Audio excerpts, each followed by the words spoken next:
আরও একটা সংস্থার প্রশ্ন দেখবো। এটা নবম শ্রেণীর একটি সংস্থার প্রশ্ন বানানো এবং বাংলা প্রশ্ন। সময় রয়েছে 1 ঘন্টা 30 মিনিট, ফুল মার্কস 40। সঠিক শব্দ নির্ণয় 1 গুণ 6। সুধা শব্দের অর্থ কি? অমৃত।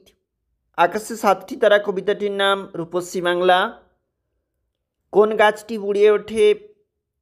এখানে 9টি গাছটি বুড়িয়ে ওঠে কিন্তু মোড়োয় না। রাধারানী হ্রদ দেখতে গিয়েছিল মাহেসে। ভগিনী নিবেদিতার প্রকৃত নাম মিস মার্গারেট এলিজাবেথ নোবেল। কেশবতী কন্যা যেন এসেছে আকাশে, লাইনটি তাৎপর্য লেখো। হারায় নেতার বাগান থেকে কুন্দ ফুলের হাসি। এরপরে যে প্রশ্ন, রাধারানীর বিবাহ দিতে পারিল না, দেখবে অবশ্যই। আকাশে 7টি তারা কবিতায় কবির প্রকৃতি চেতনা কিভাবে ফুটে উঠেছে লেখো। পরের পেজে যাচ্ছি, হচ্ছে 2 নম্বর পেজ। আবহমান কবিতায় প্রকৃতির যে ছবি প্রকাশিত হয়েছে লিখবে তোমরা। একটু নিচে চলে যাব। রাধারানী গদ্যাংশে রাধারানীর চরিত্র অবশ্যই তোমরা দেখবে। এবং কোন সামাজিক পরিস্থিতিতে বিবেকানন্দ মিস নোবেলকে চিঠি দিয়েছেন?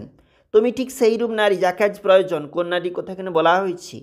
করভাস গল্পের শঙ্কুর যে চরিত্র কিংবা মানবসুলভ বুদ্ধি যে জেগে উঠেছে সেটা অবশ্যই লাগবে। এবং নিচে কিন্তু এখানে গল্প রয়েছে, তোমাদেরকে জানিয়ে রাখবো। তোমাদের সারাংশ রয়েছে অবশ্যই, এই প্রশ্নপত্রটাতে গল্প রয়েছে, কিন্তু তোমরা সারাংশটা প্র্যাকটিস করবে। নবম শ্রেণী বাংলা।